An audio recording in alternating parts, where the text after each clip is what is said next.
All right, welcome to week 10 of the Alternative Football Panel. Was there an echo there? There was for a second.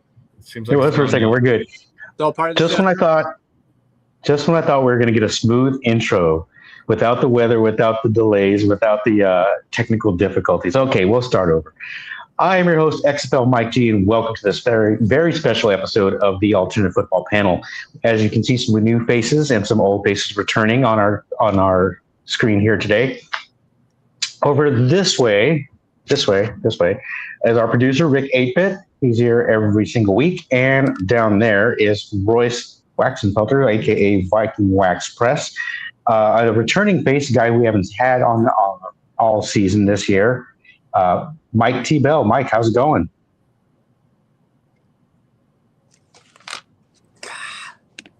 He's got a little bit of delay. What we got to do, other guys? We got John over here in this corner over here. He'll be representing Washington, D.C. and covering them for us. John, how's it going? It's good. Thank you for having me. I appreciate being on with y'all. Awesome. And it's great to expand our panel. And another new panelist will be coming Orlando for us will be Matt down here. Hey guys, how we doing? Matt, how's it going? You're a big super fan of the Orlando Storm, aren't you? Yes, sir. Yes, sir. Absolutely. So many of you guys probably recognize me. I'm the crazy guy who wears the orange squid hat. So obviously out of uniform tonight, but yeah, good to be on here. Thanks for the invite. Cool. Yeah, no problem. I'm actually a little bit disappointed we didn't get the hat. Maybe we'll get it before the end of the year. We may or may not have Zompox on tonight, depending on the Stanley Cup Finals. So he may jump on later. DeMarcus may join us later. Guys, I'm going to give you the opening topic, and then I'm going to jump off and do all my sharing. But the number one story this week was the number one team, the Orlando Storm, clinching the playoffs and not being too certain where they're going to have that game. Guys, what are your thoughts on this while I jump off?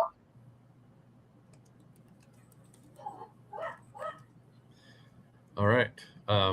Well, I guess I can jump in a little bit and talk about what team did you want to talk about, Mike? Which one? We're talking about Orlando and the journey that they went on for their playoff game to be moved to be taken from Orlando, moved to Columbus, and then now to Daytona, and some of the things that have transpired, especially with the tweets with Mike Rapoli. Yeah, I'm personally glad that they found a home in Florida for everybody to go to rather than have to expect them to go to Columbus. But I do feel sorry for the people that bought tickets in the meantime to go to Columbus. So that was a little rough. And hopefully they can make it right for those whoever did. What do you guys think? This definitely gave me the vibe of, Pulp Fiction, where he walks into the room and he's looking like that. And I was getting whiplash because you went from it's in Columbus, then it's going to be in Orlando and in Florida still. So it was a little bit of the craziness, but we're glad Mike Bell is back. And, we're talking Orlando right now. And I like what they're going to do. I like how it's $10. I mean, anyone in the area, yeah. I mean, if that doesn't incentivize you to go, I don't know what will. I believe season ticket holders are getting in for free. So I mean, they're doing what they can.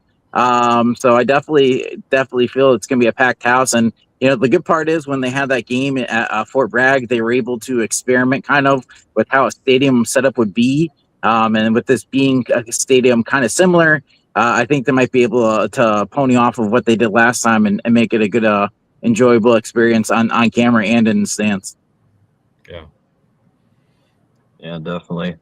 Coming from my standpoint, it's definitely been a whirlwind of a week. Obviously, hearing the news that we were in Columbus first, it was kind of a disappointment. But then, quickly turning around, shout out Mike Rapoli, working with all the Central Florida area stadiums. It's definitely, it's definitely. I'm ecstatic. I was actually almost a victim that I almost. I had my flight tickets and the plane tickets in my cart ready to click on it. Then all of a sudden I saw it and didn't have to do it anymore. So yeah, and add on it to season ticket holders do get 6 complimentary tickets. So nice. It'd be a really, really nice incentive. That's great. Absolutely. So I think looking forward to it. Yeah. I think they picked a really good stadium to go down there to Daytona. I've seen games on TV with Bethune-Cookman College. I mean, it's not glamorous, but it is a highly functional, good facility, and it's a multi-purpose facility. It has broadcast. I've seen broadcast on there. So I think it's good. I think it's great for the Florida market to have them there and stuff. And even it's not that far from people from the DC metro area. I mean, it's about the same drive, about 9 hours down to 10 hours down to Florida if you're coming from Northern Virginia, and it would be 7 hours to Columbus. So those people that are hardcore are going to make the drive down and be able to get to the game. And yeah, $10 tickets is amazing. I do wonder, like, what went into, they said when they announced it in Columbus that they've already explored all the venue options. So to get this last minute, I'm curious if anybody has information on, okay, now we last second have Daytona available. So did they actually check in? Maybe, I think I'm curious about that for sure. I don't have any info, but that was curious. And I wonder if they just did a peripheral check and didn't check some more of the, smaller colleges or something. And then when they realized the backlash that was hitting, maybe they did a little deeper dive. That's my guess. I don't know for sure. Hey, I hate to say this. I'm a WWE fan, and they now have this WWE Unreal thing where you don't know if it's real or fake. And now with the docu-series going on, who knows? Maybe this is a play to get some ratings. Just saying. WWE has ruined me, unfortunately, so I think that way now.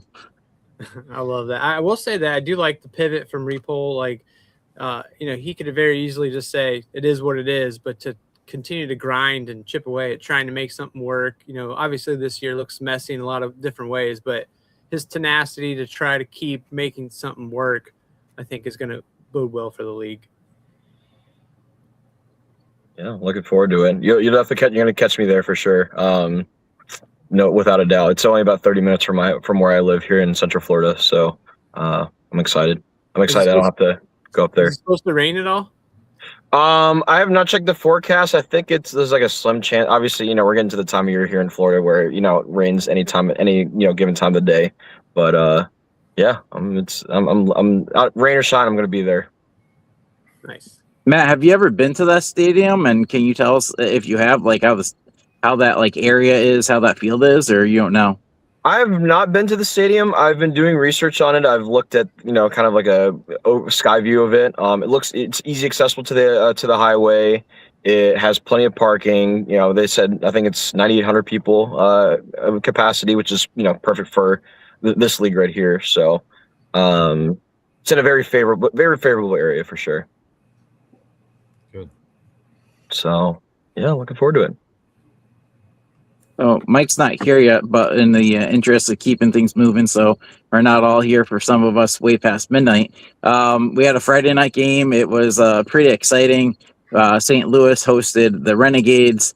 I was the only one who picked the Renegades. I don't want to pat my own back, but I had a feeling the Renegades were going to break their streak, and it was very, very tough game. I feel like the Battlehawks had some shots, but I think, unfortunately, Luis Perez looks like the Tin Man, not like the Spring King. So I'll open up.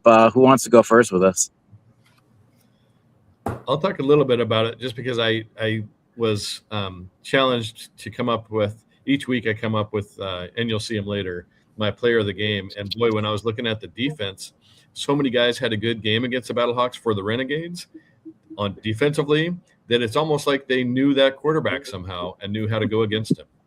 So it was, I should have thought of that ahead of time. Like, how did I not see that coming? So, yeah.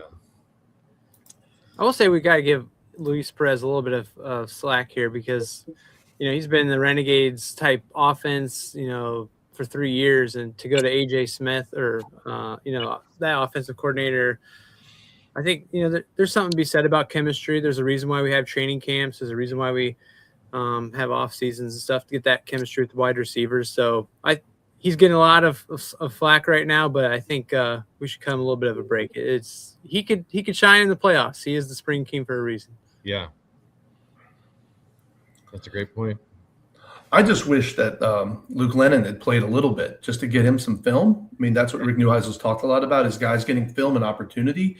But it's wonderful that Dallas was really, they bought in and played out. And it was a good wake-up call for St. Louis to get serious, especially now that they got Louisville coming into the house. Yeah, that's a good point. I think it will kind of shake them, wake them up a little bit. What a follow-up from that docuseries, too. Just how much Rick Neuheisel loved Austin Reed, says he's an NFL quarterback. And then he's had a rough season since then. To be able to bounce back like that right after the docuseries is pretty cool, too. Yeah. That was a good way to end it. All right, guys. Thank you for covering for me. I have a little echo, so give me 1 second, guys. I don't know if it's... All right. I'll talk a Do little y'all bit. hear that, or is that? Oh yeah, Or is that me? I can hear It's it. not barely. any on. I can hear a little echo. Is anybody else watching the show and have their volume turned up? I'm just hearing crickets in my backyard. So Yeah. I hear an echo, and I don't think it's me and I'm on a delay as well.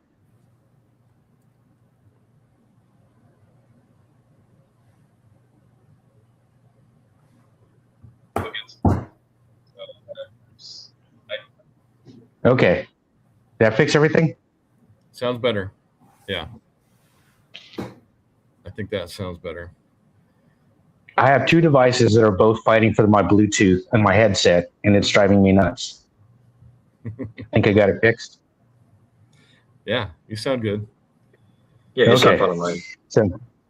So, all right. I thought I'd get through 1 week with no weird things going on. But anyway, so we talked about Orlando and their rigmarole and what happened with that. I know that Rapoli put out some tweets, and he kind of responded to one of mine. I tweeted out requesting that the information be put out at Facebook as well. It seems that Facebook is kind of neglected in terms of social media for the UFL.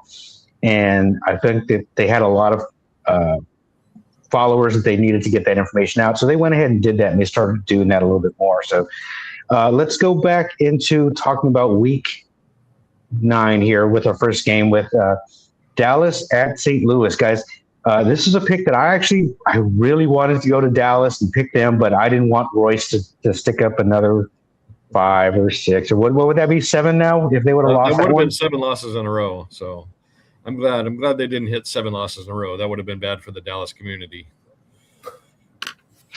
Yeah, and I knew they were going to catch one, but unfortunately, I didn't think it was. I couldn't stay with them, even though I really wanted to. Luis Perez is starting to click a little bit, and I think we talked about that last week, where it's not so much Perez needs to click with the offense; it's the offense needs to adjust to him.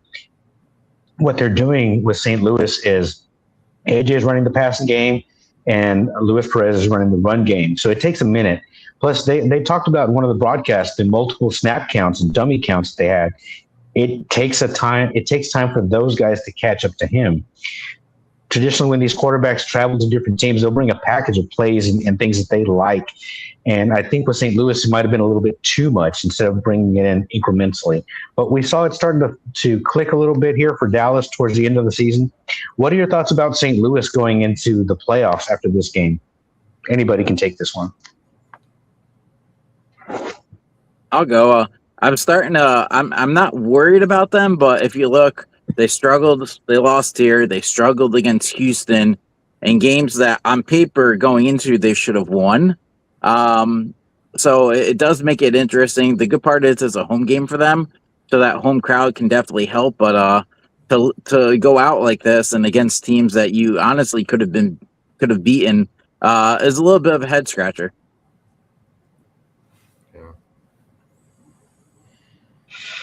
Yeah, and heading into the playoffs, there's concern about will St. Louis get their offense rolling. They have a tremendous defense, and we talked mightily about their front seven and what they're able to bring as far as a pass rush. They've also added a new corner, and I can't recall his name right now, to add some depth. But teams are starting to add a little bit of depth for their playoff run here. Anybody want to add anything on that before we move on to the next game? Yeah, the guy they added was Adonis Alexander, who's I'm a fan of since his New Orleans Breakers days, but he also played for the Panthers. Panthers. Panthers. So he was great for them, man. He was awesome. So that's a good ad right before the playoffs. That was awesome. All right. Let's move on to our game 2. This is going to be Houston at Birmingham. This was a tremendous game, guys. I was waiting for this game. I'll admit I took a little bit of glee with this one to see kind of AJ take it on the chin here, guys. Anybody want to break this one down, or we just want to talk about how badly the Gamblers gave it to the Stallions? I think it was just a humongous, kick in the rear end pretty much for Houston. That's a great start. A great way to end this. Great way to end the season. Obviously, Houston was, they wanted to do a lot better, have a, bounce back from last season, but I did not see that coming at all. I didn't see. I really saw a fight from Birmingham, but I was expecting it more or less, but just did not see this coming. Yeah, Houston finally got their act together. I'm sorry. Go ahead. Well, I was going to say it's like Dallas. They knew they weren't going to make the playoffs, and so they just let it all out, and they just played. They threw everything they could at Birmingham, and Birmingham was just flat. They just were not prepared. And for a multitude of reasons, but Houston was, and they came out with the passion, and they went at it, and they looked like they were having fun, and they didn't have anything to lose. It was just like, this is it, this is our season, and they played that way. Which is kind of funny because had they done this when Tagovailoa was there, and what I mean by that is they switched to a more ground-based offense, let those runners run, passing when opportune. If they had done that earlier in the season, they might have gotten a couple of wins, and they might have been talking about the postseason at this point. So it's interesting that they're catching on, but they're catching on a little bit late, in my opinion. Plumlee looked a little bit more comfortable as well. He's one of those guys who has all the talent in the world, but he needs to be able to focus to be a field general and be a true quarterback on the field to lead his team. Royce, just what's your thought? Do you think Plumlee remains a starter, or do you think Deckers has done enough to earn that spot? I'd give it to Plumlee. I think he's got the higher top end, and I think he showed that he can win games. I mean, that's what they really need. So if I was him, I would hope he sticks around for next season if I'm a Houston fan. However, I was covering the Stallions this year, and I'm going to go on a little bit of a 1-minute rant on how A.J. McCarron, I feel, gave up on his team. And they had a chance. They were under 2 minutes. They were only down by 13. They could have, if they, it's the UFL where you can actually, if you score, turn it around, do a 4th and 12, and score again. You have the time. You've got time. That was plenty of time to get your team back into it. He totally just was giving up, and he even said, we got nothing, and he kept saying that. And if I was playing under him as a team person who had given everything I had all season long, I'd be ticked off. I didn't like the fact that he pretty much gave up and didn't even have any expectations of them coming back, or at least show it as a coach. Show some fire and get behind your guys and have them try instead of giving up. So I was kind of ticked and really missing Skip Holtz like every other person in Birmingham, I'm sure. So, that was aggravating as a fan. All right, can I on to Plumlee real quick? Yeah. We all know he's a Central Florida guy. Played at UCF for, I think, at least I got to do my research more, but he played at least 2 seasons at UCF. Just love his energy. He plays great. He's his football IQ is great, so and fits him perfect in this league. And I think I can't remember who he got drafted by in the NFL, but if someone could back me up on that. But I think it was the Steelers, right? Steelers, yes, it was Pittsburgh. That's right. But yeah, just an overall great guy. I'm excited to see what he's up to next year. Yeah. Yeah, and I hope a player like him would come back. I know he talked about going to the next level and doing some things, but there's a couple of quarterbacks who could use this seasoning, going to a camp and coming back and playing in the UFL for one more season to get that seasoning down. All right, moving on to the next game here. I got one point to add before we go. I just think it's worth pointing out just that the offensive line is just a dramatically different unit this year for the Stallions, and that was kind of always the anchor of all of Skip Holtz's teams. And I think that may have been something that led to a decision where he decided to step away with not having so much control over the team like he used to. One of his best offensive linemen is in Orlando, helping the number 1 seed team. So I think on both sides of the ball, the interior is not the same, and I think that's really showed. Matt Corral regressed, and DTR did a lot with his wheels, but I just think that's worth mentioning that the offensive line was a big deal and a big change this year. True. Do you see a potential return for DTR? Sorry. Who's that question for? Oh, just anybody. Do you see a potential return for DTR? Or do you think he goes back to the NFL next year? I'll give my take on this one, guys. DTR would benefit from coming back. I don't think he would benefit at all to come back to the current situation that he's leaving, i.e. AJ McCarron running the Stallions. He's a guy who knows his X's O's. He knows his techniques. He knows how to read a defense. I don't think he knows how to coach. And that's the biggest thing about being the head coach is to know how to head coach. It's like what Royce was talking about. And it's like something we had mentioned before. It's not what you think you should do as a coach. It's almost like he's reading lines, like a coach would say this or a coach would do that. And it doesn't feel very personal. It feels like, this is the problem, insert response. It didn't feel like emotionally invested. And as a coach, you need to invest in your players because they definitely see that and they feed off of that. Speaking of, John, if you want to input anything on that about coaching and things like that. Well, yeah, I think that's AJ's inexperience as a coach, and he has a great NFL and UFL career, but he had never coached sports, and he's not been trained as a team. I mean, we all played sports, and we've all had that experience. His inexperience really showed. He didn't surround himself with people that would lift the players up and work with them. I mean, these players, while they are in their 20s and early 30s, they're young men, and they're trying to get better at football. They want to go to the next level, and they want to succeed at this level. He didn't know how to do that. He didn't know how to translate that.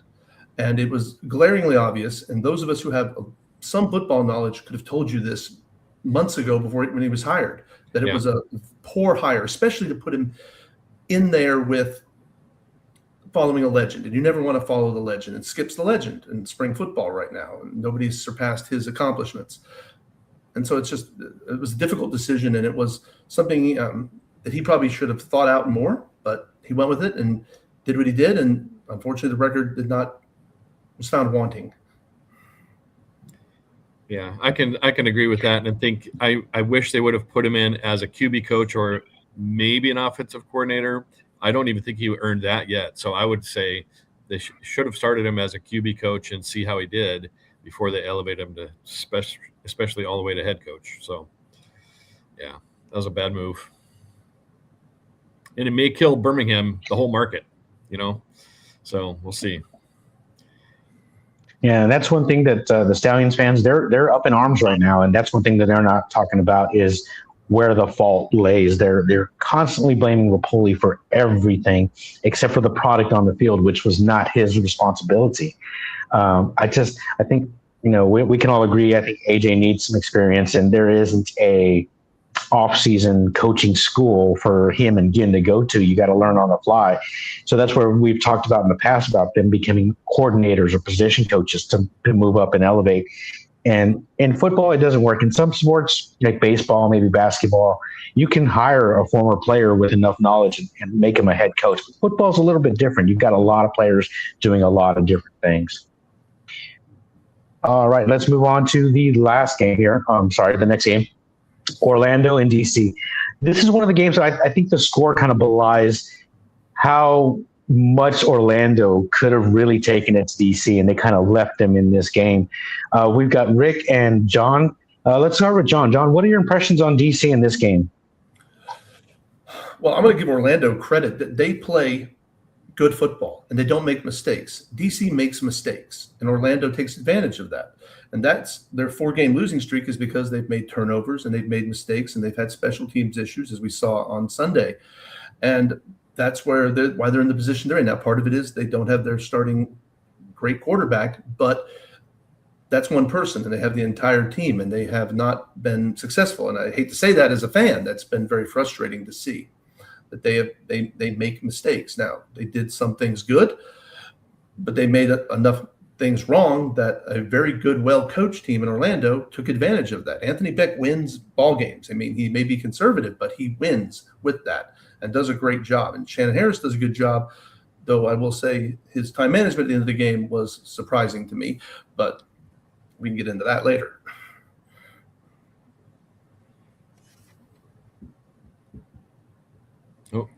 Oh, you're on mute, Mike. All right. Okay. Sorry about that.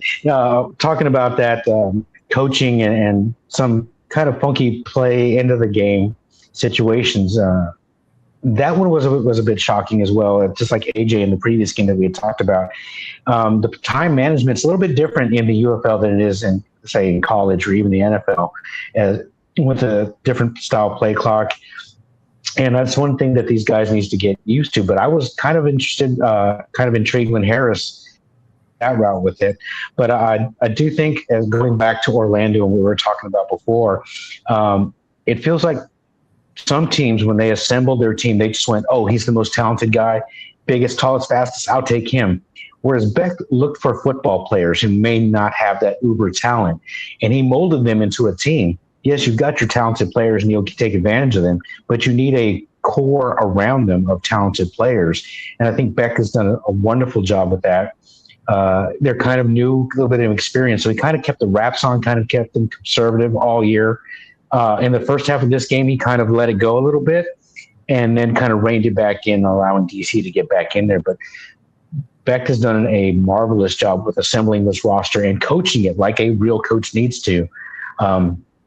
Anybody want to throw any more thoughts on that? Rick, you cover the Storm for us a little bit. Any thoughts on I think the hard part going into this game was once the Stallions lost, they kind of knew what the matchups were going to be, and I think that's how the game ended, because they're like, well, we're probably going to see you again next week. We saw you the week before. I mean, 3 straight weeks of seeing an opponent. It's going to be interesting. You know, you're at the point now. It's like, okay, we're both already in the playoffs. Let's not show everything we have. We have something, for the playoffs. So that's the hard part. That's the only part of the schedule I didn't like. That the fact that they had back-to-backs, and now we're going to have our third helping of Orlando, DC, where it's kind of like, okay, I'll take game number 2. Yeah, and hopefully that's a deterrent, so they don't have so many of these back-to-backs that are back-to-back. In this offseason, this is the only time it came up, but it was bound to come up eventually, where a team was going to play each other 3 times in a row, with one of them being a potential playoff. And I harken back to the days with Brahmas, where we played our 5th home game in St. Louis. We hosted our 5th game at the Battle Dome. Then we won that game for the right to have home field advantage to play St. Louis back in the Dome. And then we went to the championship game in the Dome again. So it's these odd, funky things. And I know that it's part and parcel of a new league like the UFL. And I hope people are patient with that. But, I can dislike it, but I'm not going to poo-poo on it too hard just because it is what it is. When you only have 8 teams in limited venues, it's going to happen. It's going to pop up. And it's going to be a problem for hopefully only for next year or two. All right, let's move on to the next game unless anybody wants to add anything to that. Yeah, I just want to throw a couple things in on the Storm. I was in attendance on Sunday afternoon. Great, I love Audi Field. Love the fan base there. I actually want to disagree with John a little bit. With his point on Orlando making mistakes, right? It's been a really big trend this year that Orlando's run defense has just been. You see it. There are times where they'll give up 10, 20, maybe 30-yard plays. And it's a common trend. And if they keep this up, honestly, that could prevent that. That's the one thing that's going to prevent them, honestly, from taking home the championship this year. So they really got to clean that up.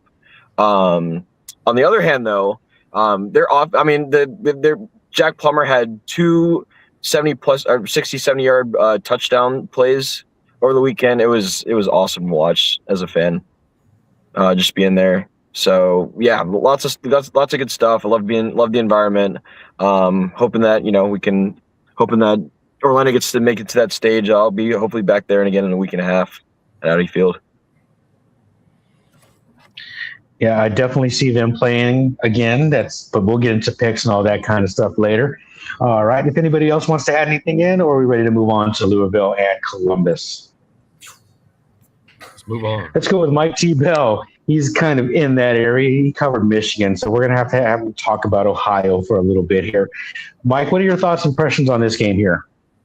Yeah, I mean, I think it's fascinating, the Aviators being such a good run team to get outrushed, doubled in yards by the Kings. I'm just super impressed with Ian Wheeler. I'm actually a big Chicago Bears fan. He was on our practice squad last season, watched him in the preseason, and he was the real deal. He had an unfortunate injury, but to see him really come out there and have a good game was cool to see. Some of the Michigan Panthers from last year are on this team. Unfortunately, they lost a little bit of the pass rush with Kenny Willekes going down. I think the Aviators have struggled on defense all season. That's been their kryptonite. It's been cool seeing Jalen Morton, kind of elevate a little bit. I think we'll get to see more of him next year. He's an exciting player, kind of gives more threats downfield and all that. Overall, I think the Kings are just, they've got a good defense. They got a good run game. They're just kind of good at all phases of the game right now. And I think this score kind of showed that even with their backups in. You've had a couple Michigan Panthers like DJ Miller and Kendrick Whitehead Jr. play really well all season long. So that's been probably fun to watch for you, I would imagine. I wish they would have given Leon O'Neal Jr. More of a chance. I can't believe he only got, I think it was only 14 snaps. I don't know what goes into that stuff. Even Perry and Winfrey getting that second chance with them. I mean, I felt like that was a turnaround point for them, and both of them got cut. So who knows what goes into that, but you're right. Yeah, those old Panthers did well. It's still tough seeing them in a different uniform. At least Toa still running the ball pretty good, being one of the leading rushers in the league. So there's still a little bit of Panthers out there. Yeah. Yeah, I can hear Zom talking about it's Munnerly. It's the staff on the defense. It's like, how do you let these guys walk away from you without utilizing them and improving your defense? With Columbus overall, love their ground game. I honestly feel that they're underutilizing Toa. Let him wear a defense down and then hit him with Lovett and Zaquandre White, and let Tawa just wear that defense down and pound them. Yes, they were the leading rushing team in the UFL, but I think they could have done even better. And the other aspect of that, not so much McClendon, but their passing game coordinator, I didn't like his conservatism. It wasn't aggressive enough, where some of these teams were complaining they're too aggressive, like an AJ in St. Louis. I don't think he was aggressive enough until it's like, okay, we're not in the playoffs, but we're going to go out and we're going to throw the ball around with Morton. And again, we'll talk about that later, the transition into the NFL and the UFL next season. But this guy's, yeah, with the Kings putting in their backups and they didn't let up at all, that shows me a tremendous amount of the depth that they have for the Kings going into the playoffs. Anybody else want to add any thoughts on this one? Can we talk about that fight that happened? Oh, yeah. Let's talk about the fight. I wasn't going to bring it up till somebody brought it up, but we can bring it up. Go right ahead. Yeah. Go right ahead. I mean, for starters, right? Like, this is the first. Correct me if I'm wrong. This is the first time that these two new teams are meeting together, right? Or did they meet week one? First matchup. First matchup. Okay. So, obviously Columbus didn't have the season they wanted to have. Louisville is, on a tear right now. So honestly, what I saw from that is just kind of just leaving it all on the field. I don't know if anybody else saw anything else, but it's something you definitely don't want to see, week by week. I think it was a bad look for Cam Dantzler. He's someone that was drafted in the NFL draft, had some NFL experience. He's trying to get back. The whole league's being marketed for second chances, getting back to NFL, and to do that in a meaningless game, I mean, that was very stupid. I think he probably ruined his chance in the NFL right there. We saw in the preseason Shiloh Sanders do the same thing. No one picked him up, not even a UFL team. So people just don't want to deal with that. So I think it was a terrible decision. Obviously, things get heated, but it is what it is. I think John had a point he was going to talk about too. Oh, I was just gonna go ahead, John. Well, with the fight, that's amateur hour stuff, and that's what they're trying not to fulfill that prophecy. But Toatawa running those power sweeps, and they would pull in the two guys and stuff. I mean, I'm an old school under center football coach, and love watching that. That just, I mean, I actually went back and watched the replay and just fast forwarded to the plays where he was running the ball because it was so fun to watch somebody under center take the ball and just run off tackle and get yards. That wasn't enough, but that goes back to what we talked about with AJ. So, I mean, and again, just inexperienced coaches. Well, I think, now that you brought that up, it's a good point also on the defensive side in the coordinators. We're talking about head coaches without experience. Captain Munnerlyn didn't have any experience. I think that was just I think it's more important for the offensive coordinators, defensive coordinators to have that experience than the head coaches. And so to have multiple people on that Aviators team have that lack of experience really, I think, hurt. Sure. Agreed. Yeah. That's rough. I mean, if Jamie Sharper doesn't I wanted to make here. Good point. Good point. I did want to make a couple of points on the fight. One, there was a skirmish going on, and Dantzler went out of his way. He went around a group of people to find John Lovett and swing at him and hit him in the face. But he did own up to it. He issued an apology on Twitter and Instagram, kind of owning it and taking responsibility for it. So I'll give him credit for that. The fact that it wasn't the heat of the moment kind of swinging, it was, I'm going to go around all these people and look for one person and hit him in the mouth. That's a bit different. He's lucky he didn't get suspended. He's lucky there's no one, the UFL fine department is at the sleep at the wheel and not really fining these dudes for these fights, because a fight for a penalty for a fight financially would be a tremendous loss for these guys because they don't make tons of money. But let's move on. Let's talk about week 10, guys. Surprises? Any surprises? Not talking about where we ended up in the standings, but just overall for these picks and these games. Any surprises? Anything that jumps out at you guys? Anybody can take that. I'll start. The fact that every away team won was crazy. Mm-hmm. Yeah. Was that the first time all year? Yeah, and it might be. It was a weird week. I actually this week decided to go with a couple of the home teams, and it bit me in the butt with St. Louis and DC.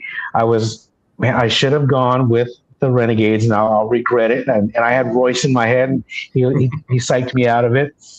But yeah, it was with the results. Interesting week. Just kind of glancing this, Zom's not even on. He finally had his first 4-0 to finish 20-20 at 500. The new guys, you're not on there yet, but you'll be on there for the playoffs. I finished 2-2 for the season. I was 24-16. Royce and Rick finished tied for third at 23-17, and DeMarcus was our runaway winner with 26-14, and he wasn't able to come on today. So awesome, guys! Everybody was over 500. With the exception of Zom, everybody else I think was over 60% as well for accuracy, and that's pretty awesome. I'm happy and proud with that result. Anybody want to add anything to these picks?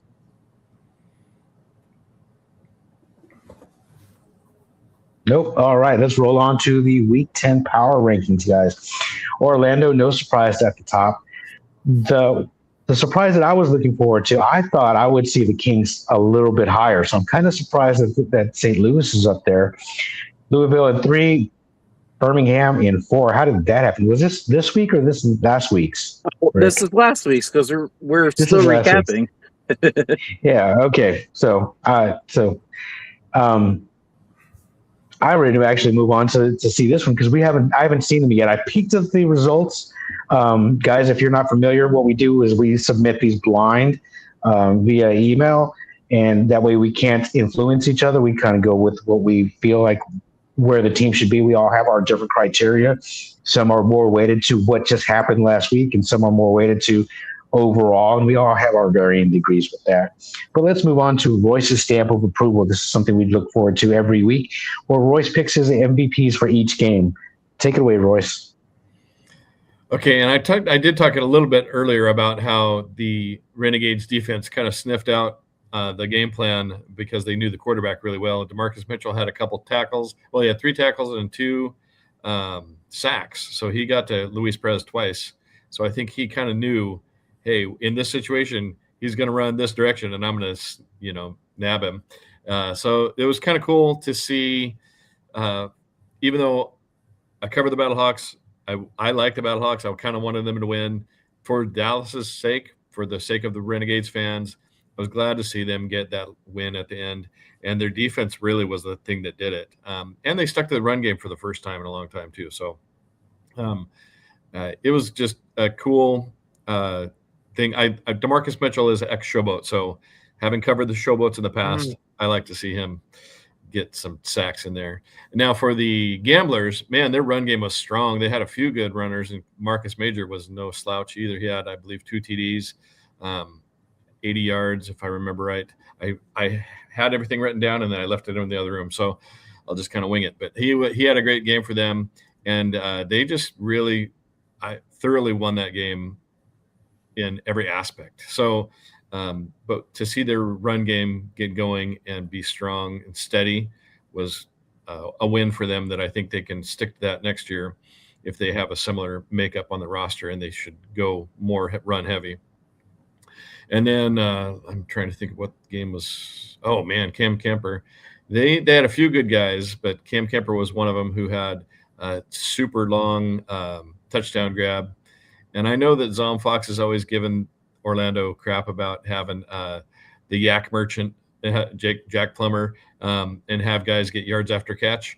But it's fun to watch, frankly. I love watching yards after catch. So I'm okay with yards after catch. And Cam Kemper is one of the best at it. They also have a few guys like Chris Rowland and Elijah Badger who are great at it. So it's a fun team to watch from that aspect. And I think Cam Kemper, this is his first time this season I've given him Player of the Week, and I think he earned it. For the Kings, Jaden Sheridan kind of came back from injury, and he was a guy, he was on Michigan early last year, went to the Brahmas, has super good sparks. You see it when he's not injured, he can play, and he had a great game for the Kings this last week. They did have Wheeler show up and put up more yards, but I think Sheridan had more TDs, if I remember right. So I gave him the Player of the Game because he hadn't had it. So he's just a fun guy to watch. I really like that the Kings ground game is kind of more robust at the beginning of the year. In fact, several weeks in a row, they had like under 40 yards total on the run game. So they've completely turned that around and ended super strong with the run game. So they're a great team. They also have a great passing game. So they're fun to watch. And as a Battlehawks fan, I'm nervous. So we'll talk about that in a minute. But I think Jaden Sheridan earned a Player of the Game for them. That's what I had. All right, great work as always, Royce. Royce was recently. I'll get to you in a second, Mike. I just saw you. Royce recently was made an appearance on the is it the Take Flight podcast? Is that what it was? Yeah, Posh Clevelander. She is for part of a United Football Media, so she's got a podcast. I was a guest host on there today, and just talked about my digital cards. It was kind of cool. She's fun to follow. So she's just a hoot and comes from a completely different perspective. So give her a watch if you can. Yeah, I followed her a little bit here and there, and she and I have touched base at the beginning of the season before all this started, and I hadn't had a chance to really talk to her yet. But then I noticed you were on there, so I thought I'd give you a shout. T-Bell, do you have a comment on there? That was a thumbs up for Royce. This is an awesome segment. You do a great job. Thanks, man. Yeah, I love these, and I'm going to come up with a way to print some of these out because I really like these cards. And I remember as a kid, getting that fresh pack and finding that card. And to me, it wasn't so much the player. If you got a good card with a good player, that was even better. But sometimes you got a card that was kind of like, yeah, it's a good player, but eh. But I love the design of these. They remind me of some of my favorites. I loved the Pro Set back in the day. But if you guys are ready to move on. Yep. Let's do it. All right. UFL Championship, guys. We're going to go into these picks here. We're going to start with the first game. I do have the picks for the OG panelists. I don't have the picks for the new guys yet. We'll add Mike T-Bell back into that. So expect that next week. But let's go one by one if you want, guys, and just give me your impressions on the very first game, which is going to be, what is the first game of this Sunday? Who's playing first? Is it going to be Orlando? DC and Orlando. DC and Orlando. Let's go with DC and Orlando. Let's go with our two new guys. Let's go with John first. Your thoughts on this? Anything, whether it's something you've observed or how you think it's going to go. What are your thoughts on this first matchup here, John? Well, I think it's going to be a competitive game. I think Coach Harris and kind of the Reggie Barlow Harris regime in DC has made it in the playoffs 3 of the last 4 years. They've been able to win their first round games. So we'll see if that continuity of knowing how to coach and prepare for the playoffs continues. And that's the thing as a DC fan to see that. Anthony Beck versus the Barlow Harris is 5-5 over the last since 2023. So they've split the series, the coaching staffs. So it's up in the air. It's anybody's game. But like I said earlier, Orlando's been playing really good football. DC has to learn how to not make mistakes to even have a chance because, Plummer's done such a great job, and that's a good, well-coached team. I mean, I'm going to acknowledge that they've earned everything they've got, and DC's got to step up and do a better job and play mistake-free football to have a chance, especially down there in Florida. But probably a wonderful crowd that's going to show up. Yeah, and I'm going to give you this question first before I open it up for the rest of the panelists. And it's the quarterback situation. You got Bean, you got Perry. What do you do? And what's the other guy? I've already forgot his name. No, no, I was kidding. But what do you do if you're Harris? I mean, yes, he's the best head coach because he's got the ring. He's done it before. But what do you do? Who do you roll with it? I don't think they've officially announced anything yet, but Bean got the start last week. Do you start him again, or do you look to Perry? John, what do you think?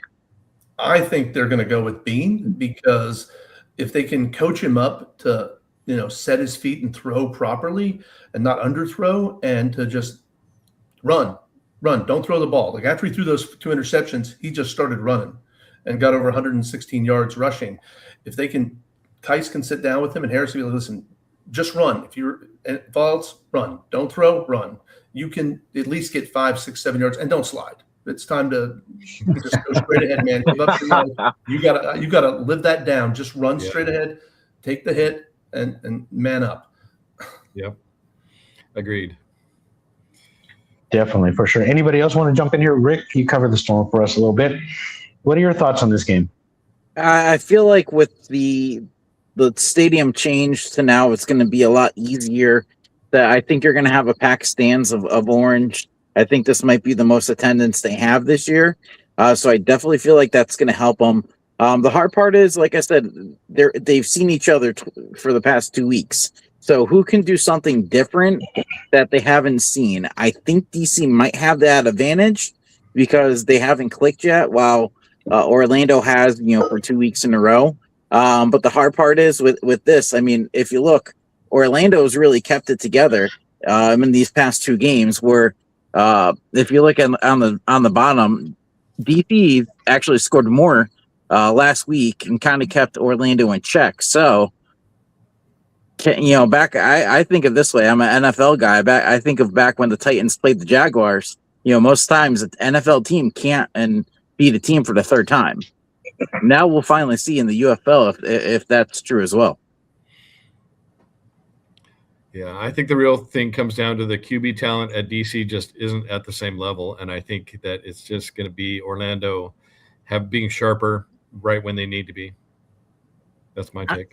I don't think there's enough time to coach up Bean. I mean, Louisville really struggled with him after he left. They really rose to the top there. They've been on a run. So if they listened to John, I think they would do a lot better. But yeah, I think another good point John made earlier too is Orlando doesn't make mistakes, so it's gonna be really hard to make something crazy happen. So I think it's going to be a big Orlando win. And, hey, Mike Repol's hometown team making the championship. What do you say? That's right. Okay, do you mind if I wrap it up? Yeah, I was just gonna throw it to you, Matt. Absolutely. Yeah. I mean, like I think we can all agree, right? Beating a team 3 times in 1 year it's not impossible, but it's not easy at all. So, for me, I'm trying not to be as biased as possible. I would love to see the Storm in their first season go to the championship, but I would not be surprised if DC has that motivation, has that dog in them to, go back home and play at their home stadium for the championship, try to win it back to back. So, again, for Orlando, the big thing is their run defense has got to play much better. It's been a struggle. I think it's, for me personally, it's been a struggle all year. But this is the week it's got to clean up for sure. But definitely, I got my tickets already. I'm looking forward to going to the game. Definitely will bring a lot of stories and coverage for next week. So looking forward to it, guys. Awesome. Sweet. Yeah, and I like what Rick said. I think it should, in theory, could be one of the biggest crowds they have in Orlando. If you're a season ticket member, and I know you guys touched on this before, but if you're a season ticket member, check your email. I've seen Facebook posts where somebody's like, it didn't load into my account on Ticketmaster. It's not going to load automatically. They're going to send you an email. You have to submit it that way. 6 free tickets. If you're not a season ticket member, or if you're in the area and you just want to travel, $10 tickets. You can't beat that. I think it's going to be a fun environment. At least they were able to stay in Florida and not have to play in St. Louis 3 weeks in a row. But I think Beck is going to have something for the quarterbacks, regardless of who it is. I think Bean's in one of in those categories, just like let's say Garantano, that they're technically, fundamentally able to do all the things they need to do, but as a person, as a leader, can they run their team? And I don't think Bean can do that. Yes, he's talented. He's got all the talent in the world, but can he put that together and lead a team down the field? Or is he going to try to play fast break football where everybody runs deep and, okay, everybody's got their back turned, I'm going to run? Eventually, they're going to figure that out. And I think Beck will definitely have something to say about that, because they noticed that too, that he was going to break off those runs, and they'll either spy him or they'll set something up for him with the pass rush where he's going to be funneled to where they want him to go. All right, let's move on to our second game, unless anybody else wants to add on to that. Well, sorry, one last thing, and we'll move on, I promise. Go ahead. Something to keep an eye on. KJ Hamler is dealing with another hamstring injury. I think they conservatively kept him out for this week, because we're already clinched number 1 seed. Definitely something to keep an eye on, though. He's dealing with another hamstring issue. Dealt with it when he's with Denver. Just been kind of just a career-long thing. So would love to have him back for this game for sure. Yeah. Which kind of takes me to a point. Rapoli, or whoever's running the communications department for the UFL, we need the same information that we get from the NFL, who's participating in practice, whether they're a full participant, not participant, no injury reports. And sometimes I actually stopped posting the injury reports because they weren't always accurate with the depth charts at the beginning of the season. So I stopped doing that. But Michael Poley, let's get somebody on that. You've got the money. Let's put real people into these departments to get the communication out. Let's not AI this thing. Let's not just if it's news, then we'll talk about it. No, let's get somebody who's on top of these things and take care of that. All right, let's move on to Louisville at St. Louis in the Battle Dome. Let's see, Royce, you want to talk about the Battlehawks and their opportunity before we throw it to Rick? Yeah, and this game makes me so nervous coming from the Battlehawks perspective because the Kings are rolling right now, and they're deep and they're consistent and they've grown steadily, getting better and better and better. So, I mean, I can only see that continuing, but I do think Perez has shown he's a different person in the playoffs, and he really turns it up a notch. And I'm banking on it that he does it again. I really do hope so. They do have, they have the best. The running back has the most yards so far on the year they had during the regular season. So they have the run game. They've got the passing game if he can connect with them consistently. So Perez and that huge, vast array of receivers that they have, that can be awesome. They have a great defense, as we've seen, and they just added Adonis Alexander, who we talked about. So I think the Battlehawks will barely win, but I also wouldn't be shocked to see the Kings keep rolling because they're just on fire. That's my take. Oh, you're on mute again, Mike. I knew that. Rick, you want to jump in there before we open it up to everybody else? Yeah, Rodgers is 4-1 as a starter. I'm not the best at math, but I believe that one loss is against St. Louis a couple weeks ago in Week 6. That was before the Kings started rolling, and 16-9. So it wasn't a big blowout either. So this I think might be one of those where the Kings are like, hey, we lost, and that's what got us. They beat us at our home field, and now I think they have all the momentum. Honestly, I feel like it's going to be in Orlando against Louisville championship. So I've been following the Kings all season for us on this panel. I think that Rodgers is a big leader. I think he definitely has the qualities to help go into enemy territory on the playoffs, and I feel like he can get the job done. And I think from top to bottom, I think they're the scariest team. I said it a couple of weeks ago. I said it last week. I'll say it again. They were the team that if they got in, they would be the one to make noise, and I'm going to stand by that. Definitely. And this has all the earmarks of one of those old school heavyweight, like whoever wins this game should probably be the champion if they didn't have to play Orlando next. Did I just give away my pick? But it's going to be a great game. I think this one is going to be potentially probably the best game of the year on paper so far. It looks that way. I'm going to go with Mike T-Bell and John, and then I'm going to let Maddie finish this up. But Mike or John, anyone who want to add their opinions on this game? Yeah, I want to jump in and just say, hey, Week 10, obviously, again, Luis Perez got a lot of flack, but what a perfect week to empty the chamber for A.J. Smith. Let's see what Luis Perez can do in my offense. You're going into it with a false sense of confidence for the Louisville Kings. Hey, it is Luis Perez. He said in that docuseries, episode 1, this is my last chance to get to the NFL. He's got a lot on the line. A.J. Smith, back with the Brahmas, he has a lot to play for too, with the way that they showed up in that championship game. I think those two together will lock in, they'll find what works, and they'll empty the chamber, and I think we'll see the Battlehawks finally in the championship. And that would be amazing for the Seattle or the St. Louis fans too, because they have been craving it for a long time. That rivalry is just awesome between those two teams, the Kings, St. Louis, and the just how close they are too, within 4 hours drive. So I just hope that continues for years and years. It's cool. Yeah, and before I just want to drop this point before we roll on with this. I did want to note the UFL is coordinating with the Kings, and they've got 2 sections in the Battle Dome. So they're actually going to put their fans together, so they're not going to be scattered out, so they can cheer together and sit together. And fight off the Battlehawks together. Good luck, Kings fans going into St. Louis. Wear some protection. Matt or John, did John go yet? What's your thoughts on this, John? I think I agree with other Mike that we're gonna get St. Louis is gonna lock in and they're gonna throw everything in the kitchen sink at Louisville because they're gonna be playing at home. Hopefully there'll be 25,000-30,000 people there, and they don't want to lose, and this is their chance. I think Louisville's the hot team though, so we're gonna see what happens. Yep. All right, Matt, I just wanted to throw this at you.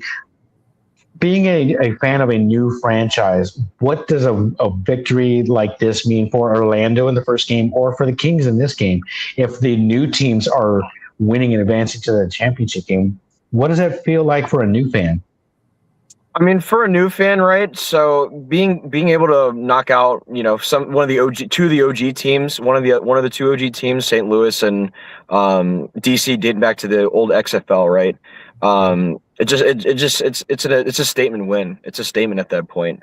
Can't think of anything else better, right, than to move on to the championship. But I did real quick. I did want to add to your point. So that was going to be one of my points is that I did see that post by Louisville that they're going to have their two sections. I'm really curious to see what the attendance is going to be like. Whether they're going to pack, they're going to sell out, whether they're going to pack the 35,000 in there. I'm really curious to see that, and I agree. I think this is going to be the best game on paper for out of the two games. Yeah, I got a new phrase for that for attendance. It's going to be the blue dot fever, which is the newest craze right now.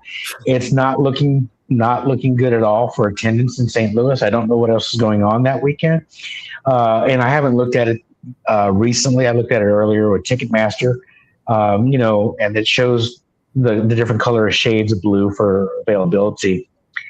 They were doing well in two sections. One on the home side and one where they're putting the Kings fans in that corner, 118 and 119. So I thought that was interesting that's one of the lighter blue sections. They might have a good contingency for the Kings out of them.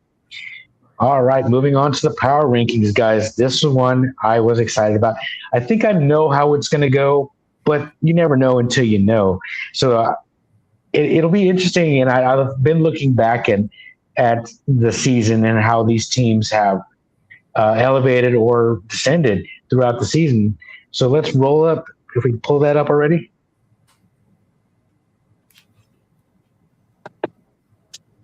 Hold on. There's too many people in the screen, so it's taking a minute. Okay.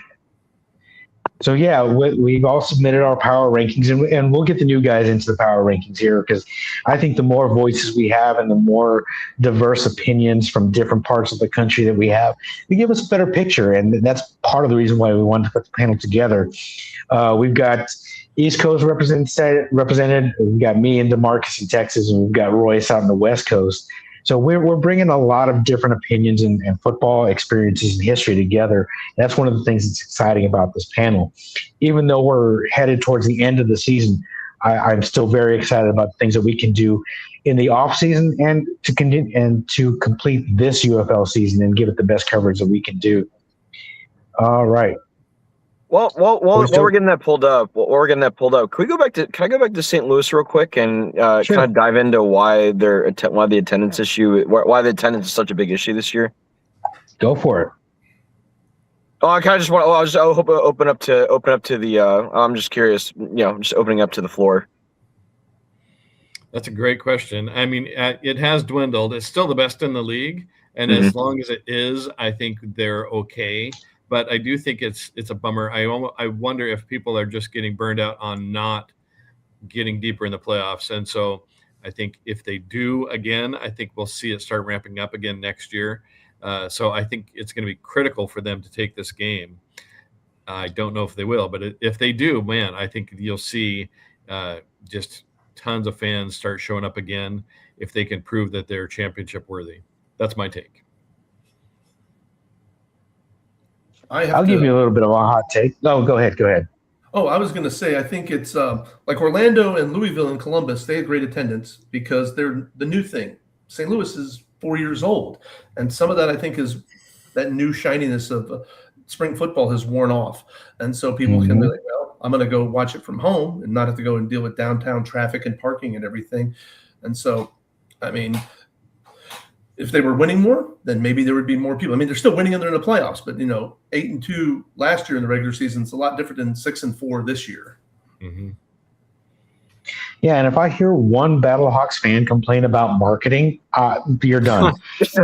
It's not like 30,000 people suddenly forgot that the team still plays in St. Louis year over year over year. I know they've got stuff going on, but I mean, come on, you can't cry marketing when you've already previously had, lower 30s, higher 20s in attendance, and this whole thing about we're carrying the league. No, sir, you have one of the most expensive venues to use. So if it's not filled up, you're not leading the league in anything. All right, let's move on to the power rankings finally, guys. So this is last week's, guys. I don't know. Looking at this, and all season long, we've been tracking the 4, 5, and 6. So moving on to this week, that's why it threw me off. It says week 10 on this one and week 10 on the last one. So this is the official this week power rankings, right, Rick? Yes, sir. Well, I said after week 10 because season's still not over yet. Okay. So Orlando, no surprise, on the very top. The Kings, I knew they would be kicking up to number 2. That's where I had them. But, man, it wasn't too long ago, a couple of months ago, that they were dead last in every category, and everybody had them written off. They were number 8. They were locked in at 8. And their ascension, their team play and their coaching with Chris Redmond has been tremendous to watch. And they're right where I think they need to be. St. Louis is 3. They've kind of faltered and stumbled their way into the playoffs, but not as badly as DC. After DC lost to Amo, they got lucky they were able to clinch and get into the playoffs. Number 5, the Houston Gamblers. I like where they're at. I think they were on a better upswing. They were able to finally lay it all out there and put together a good game. Birmingham at 6, me personally, I feel that's a little high for me, just because I feel like they were on the downslope. Watching some of the body language of the Stallions, that they're tuning out, AJ. They're not listening. They want experienced coaching, and that's just my opinion. Renegades, for so long, they were at number 1 or number 2 throughout the entire season, and to watch them fall all the way to number 7, it's a little bit heartbreaking. But they actually improved one spot over the Columbus Aviators. And it's weird to put Columbus at 8, being that, they finally looks like they're turning it on. But when you only have 8 teams, somebody's got to be last. Anybody want to jump in on this one? Go ahead, Rick. Yeah, so I be honest, I didn't have Columbus last. I actually had I kind of had Birmingham at the bottom. I thought the way they finished just wasn't great. I thought Columbus finished a lot stronger. I thought Houston finished stronger. And I think Dallas finally showed what we were all expecting. So I had them at 7. But I think it's just very curious to see how everything is fallen. You had some teams who, when the season started, we all had DC up top and we had Birmingham. And now Birmingham's out of the playoffs and in our rankings like 6. So it's very crazy to see. I'm with you, Rick. I put Birmingham last because I think they gave up. And if you give up, to me, you should be in that 8th spot. I don't like the way they ended their season. So I do think Houston almost earned a 4 spot. But DC's 3-game skid there at the end really hurt them. If they weren't in the playoffs, I would say Houston almost earned that. As far as a pure power ranking goes. But since I kind of kept the 4 playoff teams in the top 4 spots. Yeah, and I think that's something we all did. And you were talking about Houston being 4. Man, there was that temptation for me based on last week's performance, but based on the fact that they're not in the playoffs, I couldn't put them ahead. Again, that's just me personally. If that, that's a factor for you, and Zom actually had them number 4 in his video power ranking as well. I want to say I had Birmingham lower too. I'm gonna have to go look at the results of that, unless somebody had them really, really high. Anybody? What's the highest anybody had Birmingham? If you want to reveal your picks. Don't remember. I think a couple people had them at 5, and I think that's what the average wise. That's what hurt them. If I remember correctly. Shame on you. That should never happen. All right, go ahead. I do want to show, we started doing this a couple weeks ago. I like going back to week 7 and seeing how things were, where you had DC at top, you had Columbus starting to get into motion, and they were 3rd. You had the Kings, who had dropped to 7th, and then you look at now, and the Kings are 2nd, DC is down to 4th, and Columbus is our 8th. It's just crazy the way this whole season's gone for a lot of teams. I would love to see one of those like little timelines where it just shows like the team logo like kind of moves like in like a bar graph almost. I would love to see that. Yeah, that'd be pretty cool. I'm kind of compiling that information, but I couldn't find week 5 because that was for me was my starting point, the midpoint of the season to see how they started and how they finished. Because the first couple of weeks are kind of like, it's kind of like a official preseason / regular season game. So I like looking at the last 5, but I'm working on something like that. It's just, it's good information. It's good to see visually for me. It's like I said, Columbus being up there at 3, and that was only 3 weeks ago, and the teams that made the playoffs, like the Kings, they were at 7. It's been a remarkable run for them. Anybody else want to throw their thoughts on this? Or you want to talk about specifically your individual team and some of the journey that they've been on for DC or Orlando, Birmingham? I mean, I'll just throw this in for Orlando, right? After we lost those 2 games to St. Louis and then Birmingham, I thought honestly that's where the spiral was going to happen. But then we just uprose from there, and it's been really cool to watch. Yeah, it was kind of crazy how they bookended their seasons with wins on either side of those 2 losses. Yeah, no doubt. Especially, I mean, both losses made sense for them, right? Beck going against his old team, was kind of just a, I wouldn't necessarily say it was a setup, but some say you could see it coming. DTR, right, coming back to his old team a week after he got traded and coming back to his old team and making a statement, right? Yeah. So. Well, now that we've got you on, Maddie, how did you feel initially about the DTR trade from Orlando? What were your thoughts on that? I at the time, right, that was a time where Jack was still playing great. Jack Plummer was still playing great. But at the same time, like DTR, I felt at that moment in time I felt like was the better quarterback. Now, turn to this week and even last week, that's the tides has totally flipped, right? I think when I was watching it last week before, I had brought up the point, is the DTR trade, is it worth it? Do you guys agree with it? Looking back at it, I mean, it's working in their favor. I mean, Jack's working towards an MVP or even Offensive Player of the Year candidate. So I think all the cards fell in the right slot, and look at like I said, at the time it was really I was not happy about it, but flash forward to today, I think it was the right move.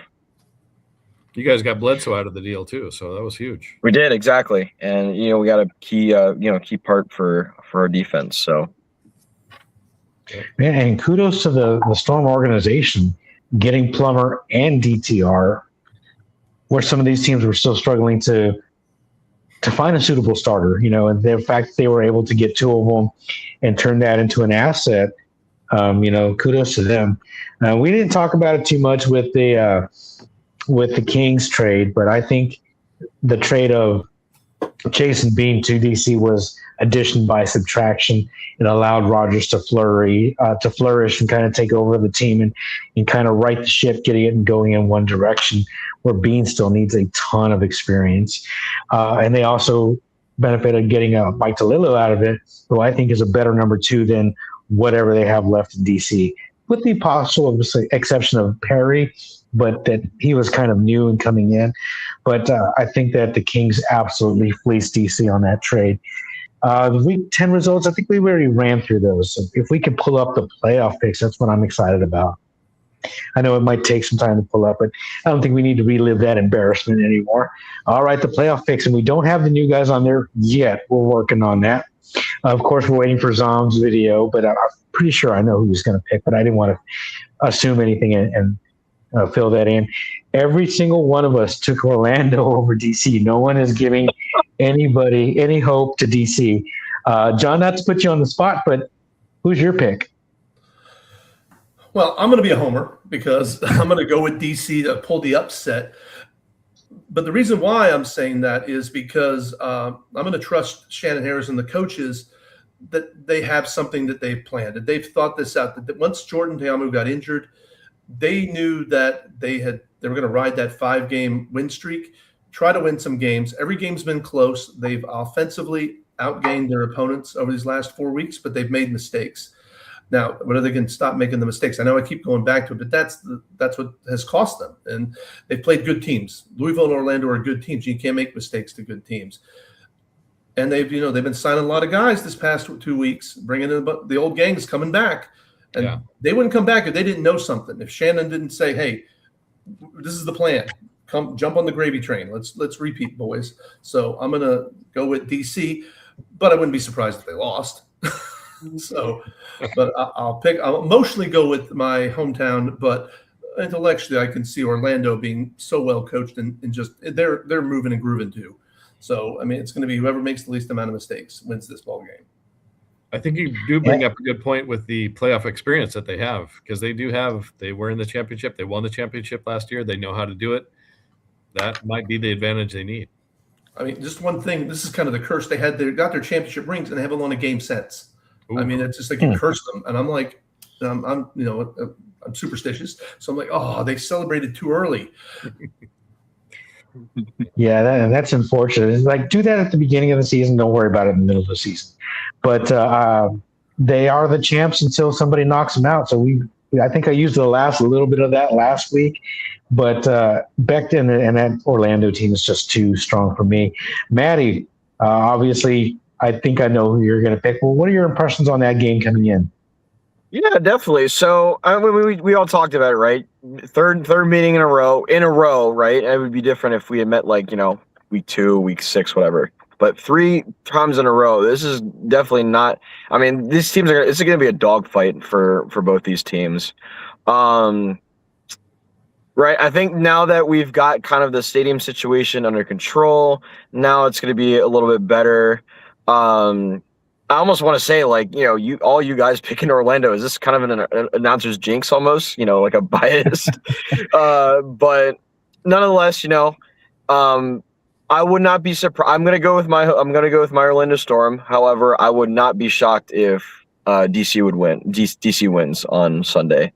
I need a couple key things that I need to see from the Storm this weekend.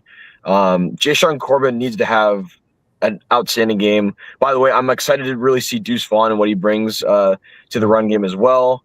I think the signing with him was kind of more towards their return game as well. I mean, yes, you have Corbin and you have Rowland, Chris Rowland, the 2 kick returners, but people forget Deuce Vaughn was an excellent returner when he played with the Cowboys. But I'm excited. I'm really excited to see how he fits into this offense. Not with Dotson, Dotson as a backup running back.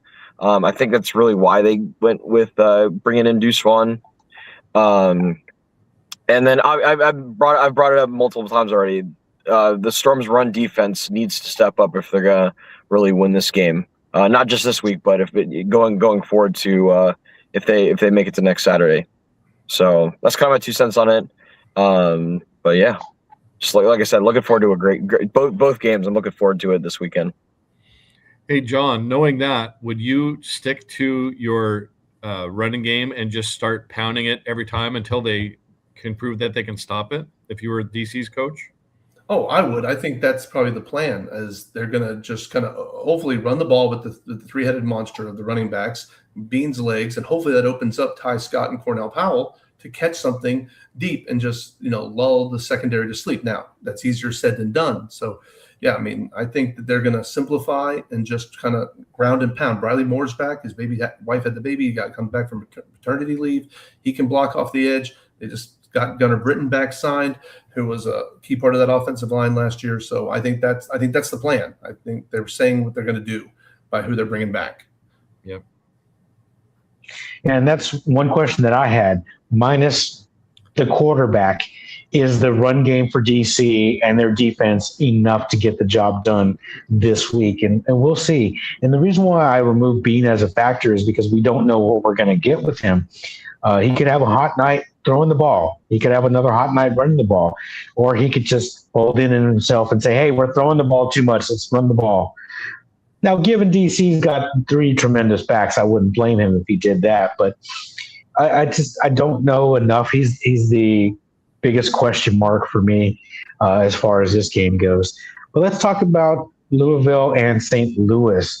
Only one of us was brave enough to pick the Battlehawks. Was that out of loyalty for covering them all season long, Royce? It was a little of that, and it was more hope in Perez that he can turn it on in the playoffs, and I think he can. But, boy, man, I think looking at the Kings, the way they just consistently improved, I believe Redmond should get Coach of the Year, and that team and that city should be proud of that team they put together. And it wouldn't shock me at all if I'm wrong because of the way they're rolling. I do think overall, I think the better roster belongs to St. Louis. However, I think the cohesiveness that the Kings have is better. So that was such a tough game. I think I picked I can tell you here, just to give me half a second, I'll tell you what score I picked. But I think it was a 1-point difference in the score. Yeah, I think it's going to be 23-24 Battlehawks. So super close game. Just such a tough game to pick.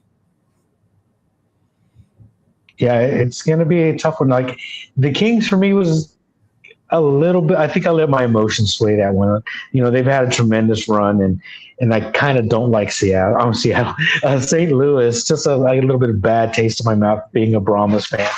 T-Bell, did you want to have a point? Do you want to jump in on that? Well, I if it's okay, I do want to do my pick for the DC Orlando game. Okay. Real quick. I think it comes down to coaching. We've talked a lot about that throughout the season. Everybody learned the hard way in 2025. Don't doubt Shannon Harris. And I think he's going to come up with a game plan. He clearly didn't show his cards in week 10, possibly not even in week 9. Anthony Beck talking about Spring Kings is kind of the Spring King of first round exit. So I'm going with DC with John as well. Nice. I was hoping you weren't going to say that because that's been a hot topic. It's been a really hot topic. Yeah. It's Louisville game. I think I'm just too much of a Perez homer, to be honest. He's just amazing. I think this is where he really cements his stamp on his career, and I think he's going to pull it out. Awesome. Yeah, and if St. Louis gets it in gear with that offense, that defense is outstanding. But it's going to be, can Perez click with that offense? It's not, like I said, it's not him learning the offense. It's the St. Louis players learning him and what he wants to do. It almost feels like AJ kind of went, oh, somebody who knows what they're doing. Here, you do everything. Yeah. Sorry, that's just my personal opinion about AJ. He was our offensive coordinator in San Antonio, and I have a little bit of different perspective about AJ Smith. But I could see any one of these teams. I could see DC winning, even though I picked Orlando. I could absolutely see St. Louis winning, even though I picked the Kings. Maddie, do you want to jump in here for your pick with the Kings and the Battlehawks? It is. I mean, this is just like we've been talking about. This is just such an outstanding game. I'm scratching my head right now, just trying to decide who's the better team. I mean, everyone's gonna argue, Louisville, is better. St. Louis is better. I would love to see an Orlando Louisville championship. Right, just two first year teams in the championship rather than seeing the Battlehawks go again or the Defenders go again. Yeah, I guess for me, I think St. Louis. I think for me, St. Louis will. This fans will finally come out of hibernation. They'll stand out. They'll catch Louisville on a bad week. So give me the Battlehawks. Right on. Yeah, and it almost feels like nobody can be wrong with this one, even though we do have our favorites in terms of teams that we think that should win. I wouldn't be surprised if there were any upsets, but every one of these matchups leads to a potential championship game that everybody should be excited for, whether it's the defending champs limping in, the upstarts of new kids, Orlando and Louisville, or St. Louis finally getting a championship. Nobody wants that except for St. Louis. All right, you guys are ready. Are you guys ready to move on? The other thing too is St. Louis, right? I would love to see Beck just go against his old team and in the championship. That would be that's a great story right there. Definitely. From a Storm fan standpoint, I'm kind of scared of how well Louisville's playing right now as well. Yeah. Honestly, I can't wait to go back and dive into these games that they've played during the regular season to kind of see what information I can get out. This is my favorite part of the year because, yes, there's only 4 games every week, but now there's only 2, so I can devote more time into kind of digging into some of these matchups. But if we're ready to move on, guys, we're almost in the home stretch here. Running a little bit long, but not too bad. All right. I do want to add this comment that we got earlier in the show, and it is, let me see. Nope, that's not the comment that I was looking for. That's the comment I was looking for. Do you think next year they will make the 60-yard 4-point kick optional after the touchdown? So I think the question is like, okay, you got the touchdown, you're down by 3. Do you want to move it to 60 yards to try to get a 4-point play? Interesting concept. I like the idea. Now, before I give my 2 cents on that, I'm going to throw it out to you guys. What are your thoughts on that? I love it. I'd like to see it, but I don't think they will. What a great way to highlight what has already been so successful for spring football, and that's the kickers. So giving them multiple opportunities. They brought back the extra point this year to highlight the kickers. Let's give them another chance. Actually, I disagree with that. I would love to go back to the 1, 2, 3 points. Going for it. It obviously, yes, we honor the kickers, but at the same time, right, it just made the league unique in a way. I have to go with Maddie. I agree. I'd rather bring back the 2 or 3 point conversions. I think that was more fun and more exciting, and it made them take more chances instead of playing it safe with field goals and extra points. Yeah, I kind of lean toward what Mike T-Bell was saying, though, because most of the guys who are making it to the NFL are special teamers. If you look at the percentages, and I think that's who you need to really be pushing and giving them more time. So I'm torn because, for pure fandom, excitement, play, get the extra points boring, but it's also a big factor. So I'm torn on that one. Yeah, Royce knows how I feel about kick extra points. I think they should be abolished and be done away with. Yeah. Potentially with a 60-yard 4-point field goal. I don't know. That's an interesting concept. It'd be fun to see in practice. But me personally, yes, to reiterate what Royce was saying is something I was thinking about. Special teams is your best opportunity to make it to the next level. You look at Turpin and all the kickers as well. A long snapper's made it. But if you show NFL coaches you're willing to play special teams, that is a huge feather in your cap. So going back to the original question about the 4 points, do away with kick extra points. They're boring. They shouldn't exist. Who wants to see a 10-yard field goal? Nobody wants to see that. So I'm a big proponent of always going for 2 or always going for 3. I think we see more of that. We'll see more exciting plays because that's what the UFL is about, more exciting plays. Nothing's more exciting than going for 2. With the exception of the overtime shootout, I think that's the most exciting play that we have in the UFL.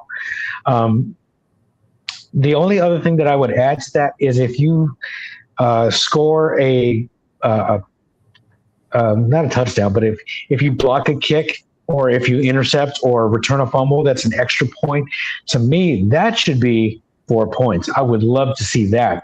Can you imagine the swing in some of these games if that was a 4-point play? Yeah, I don't think you should reward the team if they're going for one and you take it away from them and score the same 1 point, because that's a bigger play. You had to take the ball and move it across the entire length of the field to score. You should get 4 points. Rapoli, hit me up. Let's talk about that. All right. Anybody else want to add anything else before we wrap it up? So honestly, just a great slate of games this weekend, and I'm looking forward to both of them. Being in Daytona Beach for the Storm and Defenders, and then getting to watch Louisville and St. Louis go at it. Great panel of games. Yeah. So I'm just going to answer this question real quick. Yes, I think they should. You know, anytime if it's on the extra point, yes, it should be 4. But if it's a traditional block, no, it should be a touchdown. But anyway, let's get that off of there. All right. What else? That's our socials, guys. Be sure to follow us on Instagram, YouTube, and Twitter at the Alternative Football Panel. Keep in touch with us, because after the UFL season, we're going to still continue the Alternative Football Panel, because there's more alternative football out there. And again, we refer to alternative football as non-NFL. And to me, I go a step further in D1 college football. I'm talking about CFL. I'm talking about European football, La Liga in Mexico, all the indoor things that are going on. So we're going to still continue to cover alternative football up until the NFL starts. And we'll have some different projects going on like we've done in the past, but now we actually have one solid platform to put all this stuff out. So I'm really excited about the off season. I'm really excited about having a normal off season. Rapol, I know you listen to me.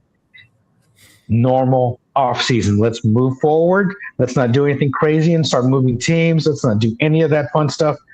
Let's just move forward. All right, guys. Any final thoughts? Shout out Mike Rapol for honoring Orlando this weekend, getting a game in Florida. Couldn't be more grateful for you. That was cool. Agreed. Absolutely. So.